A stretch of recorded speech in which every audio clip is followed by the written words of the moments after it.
Hey guys, welcome to my new video. तो guys, आज हम करेंगे ईटिंग चैलेंज और हमने थाली डेकोरेट करी है और वो आपको मैं बता देती हूँ।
पिएगा ये वाली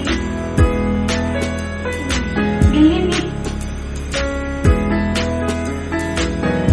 आइस में थोड़ा सा कच्चा भी